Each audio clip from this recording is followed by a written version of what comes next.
here's the thing about Seth Rogen is, because you seem such a relaxed, kind of cool guy. Yes. Very relaxed. I am pretty relaxed. Yeah, very relaxed. And yet, you have this work ethic. I mean, if anyone younger is watching, this will make you feel like an underachiever. Because how old were you when you wrote the first draft of Superbad?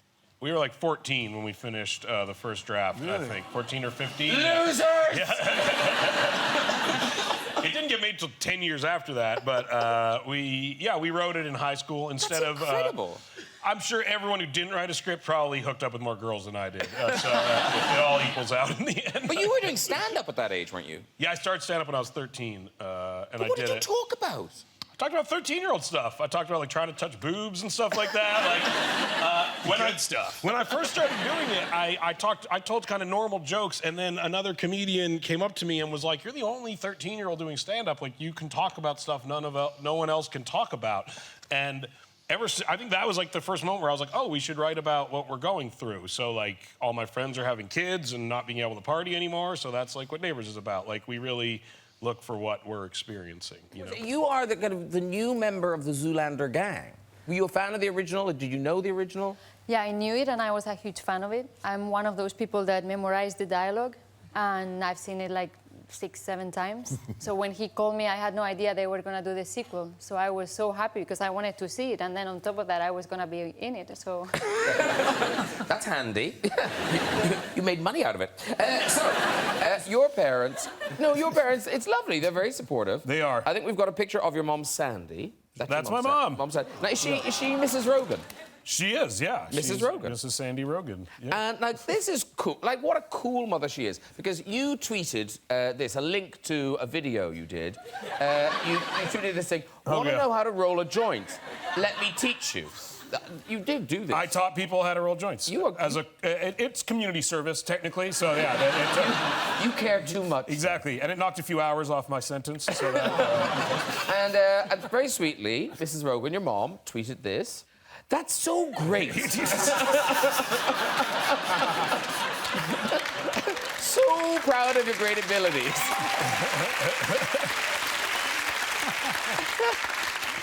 She's proud of me. No, but please tell me, is this tattoo fake? This is a picture of your mom. Oh, this is horrific. Yes, thank God that is fake. I genuinely do not like looking at that picture. There's something so weird. That was made Knocked Up, right? No, it was, I don't know what it's from. It was made on Knocked Up because we all had them. I think it might be, yeah. There was a point where that was a thing, I guess. But my mom put it on her upper breast, which is horrific to say. And it's horrible. It looks like something a prisoner would send me. What happened, Mom? Why, Mom? But Penelope, we begin with bad news, because you were meant to be here in the studio. Yeah, I was meant to be there with you, and I'm really sad not to be able to be there today. Yeah, right. No, truly, because I love traveling with Pedro when we are promoting a film. I love your show. I love London.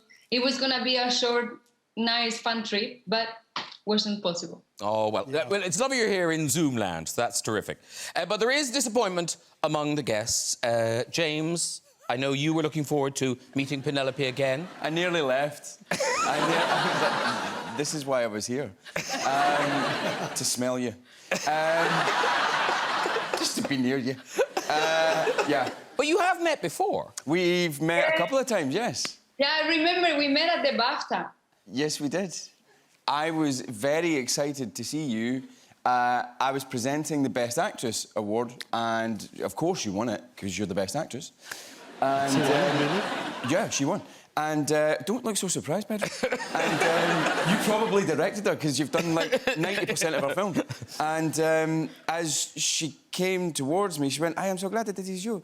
And I was like... I've seen your imitation of me before in that show. I know what you do. She goes, I'm so glad it is you. I'm like, I'm so glad it's you. And as I presented her the BAFTA, I kicked her really hard in the toe.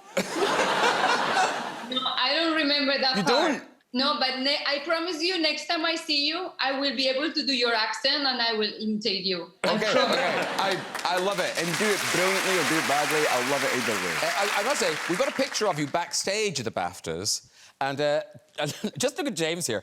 You look like the cat that got the lipstick. Like, do you know what? When I was younger, for some reason, my lips used to go incredibly red, and people would always say to me, "Are you wearing lipstick?" And I'd be like, "What?" But Wait, yeah, you're not wearing lipstick. I'm not. Nicole, Lecky, I feel bad because you had prepared to meet Penelope Cruz. Yeah, Penelope, I literally lost my mind when I thought you were going to be here next to me. And I learnt some Spanish. Oh! But I'm trying to think of that Spanish because now I'm confronted with you and I'm like, well, what is... And so, OK, let me think, OK. Penelope, eres una gran actriz. Muchas gracias. There's more. There's more. There's mass. There's mass. Una más. Por favor. Sé mi mejor amiga. Por supuesto. And you have an amazing, clear accent. And of course, I would love to. Thank you so much.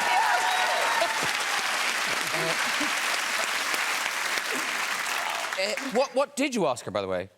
If she I just heard the word whore. No, I would never. I asked her if she would be my friend. Oh, I love they're bonding. They're bonding. That's gorgeous. You said you worked with Stormy Daniels. I did work, not in a porno film. Did you not know this? Don't just say it like that. Stormy Daniels is in she's in both Knocked Up and The 40-Year-Old Virgin. Her IMDb is really varied. It's very in and out of mainstream, literally. You never told her. I don't think. I'm sorry. First of all, I am learning so much about Seth. It's been a weird so press much tour. about Seth. But yeah. we very early in our careers, we realized, like, if you ever need someone to be naked in a movie, you should hire a porn star, because it's the easiest thing they did that week. And they're just... and so, in general, it's not a situation where you're, like, convincing a mainstream actress to get naked. Instead, you're taking a porn actress and putting her in a mainstream movie, and she doesn't have to put anything in her. And so she's thrilled. And so Stormy there's some stripper scenes in these films, and Stormy played a stripper in those films. Were you considering her for long shot? She was for a while going to be. So I go way back with Stormy Daniels. But she did tell you all the stories then. Yes, then she did tell us that she had a relationship with Donald Trump. And at the time, when a porn star tells you they had sex with Donald Trump, it's the least interesting thing you had heard that day. Honestly, it was the most expected information you could ever expect to hear, and literally was not interesting to me. I was like, oh, yeah, great. A porn star had sex with Donald Trump. Like, yeah, that's exactly what I would expect to happen. And then years later, it became pretty relevant information, I would say. That I was just stuck there with. And I was like, do I say something? And I was like, I don't think I should say something. I think it's her place to say something. I believe you played it right, Seth. I played my card. You know, in general, I played my cards well. You wrote the part especially for Penelope. I did, yeah. When we were thinking about doing the sequel and placing it in Europe, and we wanted to have this sort of like intrigue, this plot with Interpol, and we thought who could be the best sort of from the fashion police of Interpol, who would be the best agent, and I thought, yes, right, yeah. And I think that Penelope's a very unique, she's an incredibly beautiful person, but she's also a really amazing actor, and she takes her work very seriously, and I just wanted to hang out with her. Didn't you? Thank you so much. But you say Zoolander in a particular way. I mean, I think it's written for you to say it in a particular way. No, because when he called me and I said, yeah, you're gonna do Zoolander too? And he said, by the way, I want you to keep saying it like this in the movie. You are Spanish, you play a Spanish person that works in Italy and also speaks Italian, but you are Spanish. So I went along with saying Zoolander and Albacete and... Because I didn't realize that when you went to Hollywood first, I mean, you really didn't speak English. I spoke so little. I just knew my lines. So I was really freaking out when everybody was talking, the actors, the director, and I had no idea what they were saying. It was really frustrating. And apparently it led to some embarrassment to the hairdressers. Yeah. It is true that once I went to the hairdresser and I asked for a It is true.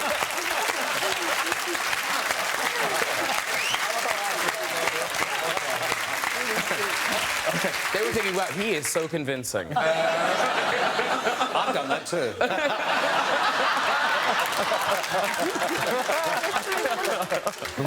But Seth Rogen, you've worked with an actual tiger.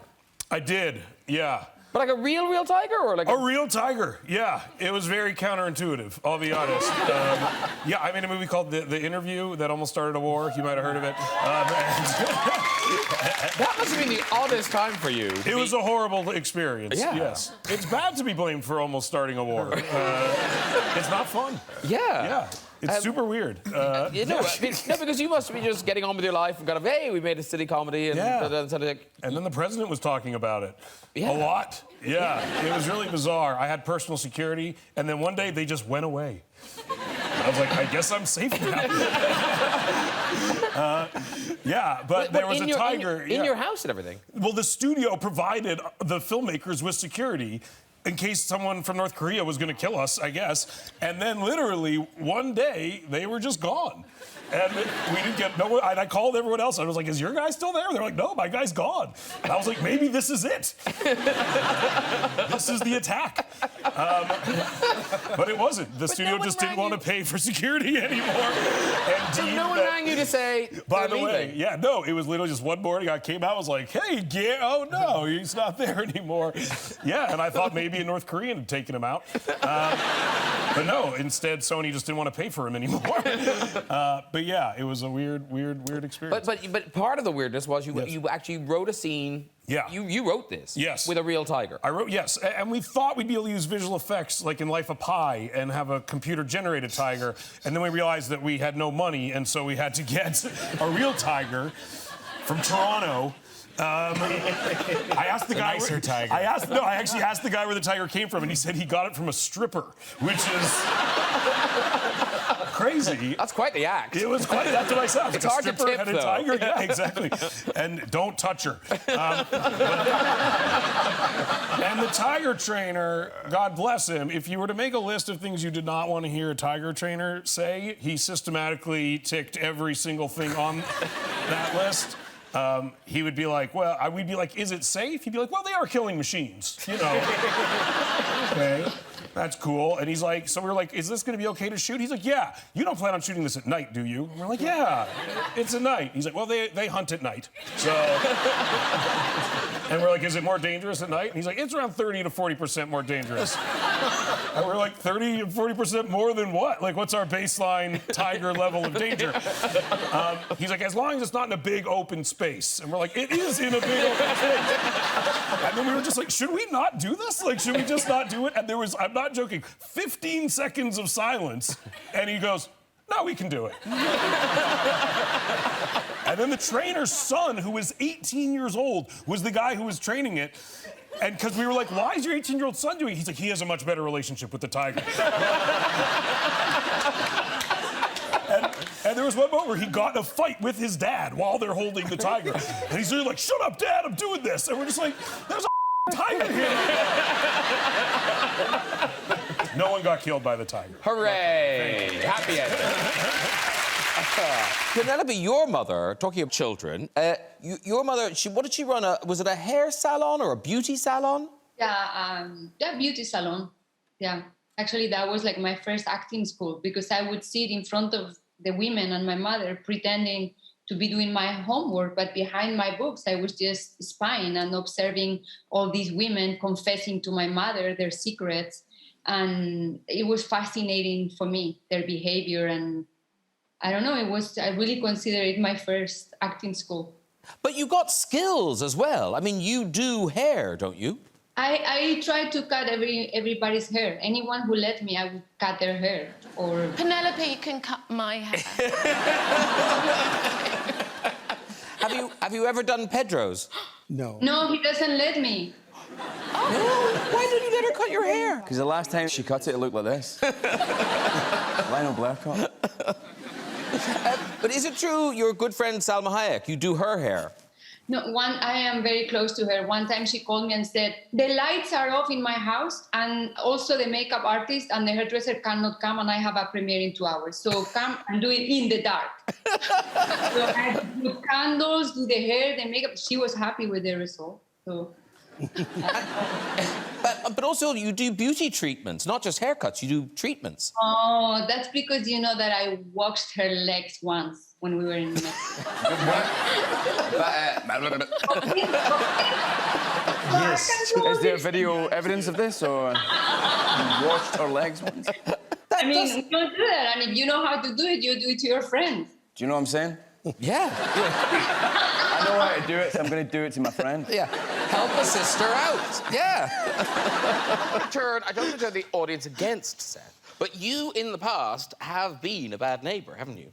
Me? Yeah. Oh, yeah, really bad neighbor. No, really you do bad. sound terrible. Yeah, I used to live with this guy, Martin Starr, who's an actor as well. And we had an apartment, and our neighbor hated us, and we hated him a lot. And he would call security on us all the time because we lived in an apartment. And he had one of those mail slots. I don't know if you have those here that goes like right into your house, like it's in the door, like there's a little slot in the door. Yeah, a letterbox. But sometimes it's separate, but his went right in. And so what we do is we'd go to McDonald's and buy like 20 cheeseburgers, and then we'd put them in his mail slot in the middle of the night, just for no good reason, just knowing that he'd come downstairs the next day and find a pile of cheeseburgers on his inside his house. That's very kind of you. Exactly. For me, I would be psyched. If I woke up, I was like, I'm thinking, yeah, I would come downstairs and go, 20 oh cheeseburgers, my God. yeah. It's Christmas. Yeah. It's Mick-Christmas. Yeah, it's been Christmas. He didn't feel the same way, unfortunately, yeah, we ended on bad terms, unfortunately. Yeah. Okay. I apologize, Futterman, if you're watching this. That was his name.